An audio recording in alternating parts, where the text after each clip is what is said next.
All India सर्राफा association के मुताबिक घरेलू और वैश्विक बाजारों में मजबूत मांग की वजह से मंगलवार को राष्ट्रीय राजधानी में सोने की कीमतें 1.5 लाख रुपए प्रति 10 ग्राम के अहम आंकड़े को पार कर गईं। वहीं दिल्ली में सोमवार को चांदी की कीमत 3 लाख रुपए प्रति किलो के पार पहुंच गई। राजस्थान की राजधानी जयपुर के आभूषण विक्रेताओं का मानना है कि आने वाले सालों में ये रुझान जारी रहेगा। सुरक्षित निवेश की तलाश कर रहे लोगों के लिए उनकी सलाह सीधी सादी है, कीमतों में गिरावट आने पर खरीदें और निवेश को लंबे समय तक बनाए रखें, क्योंकि अगले 5 से 6 सालों में सोना और चांदी नए उच्च स्तर पर पहुंच जाएंगे। देखिए, सिल्वर और गोल्ड दोनों बहुत ज्यादा बुलिश है और इतनी बुलिश की उम्मीद तो हमने भी नहीं करी थी।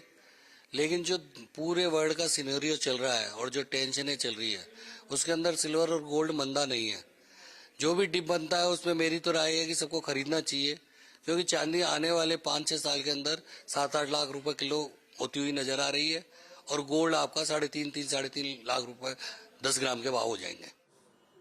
हालांकि ये तस्वीर का सिर्फ एक पहलू है। कई दूसरे आभूषण विक्रेता सोने और चांदी की आसमान छूती कीमतों से नाखुश हैं। उनके मुताबिक मांग में तेजी से गिरावट आ रही है। वे चेतावनी देते हैं कि अगर ये ट्रेंड जारी रहा तो इससे कई लोगों की रोजी रोटी खतरे में पड़ सकती है। व्यापारी का सारा माल लॉस में बिक रहा है। व्यापारी की चांदी पकड़ में नहीं आ रही है, सोना और सोना पकड़ में नहीं आ रहा है, तो व्यापार बड़ा खटाई में हो चुका है। इस तरफ सरकार को बहुत ध्यान देना चाहिए। इस ट्रेड के ऊपर में काफी बड़ा इफेक्ट पड़ेगा, क्योंकि जो काफी बड़े कुटीर उद्योग के रूप में जो काम होता है, छोटे छोटे काफी कारीगर, मैं समझता हूँ हिंदुस्तान में कम से कम 5 करोड़ लेबर या 5 से 7 करोड़ लेबर इस काम में जुड़ी हुई है। उन लेबरों का बहुत बड़ा इफेक्ट आ जाएगा, बेरोजगारी की ओर चले जाएगी।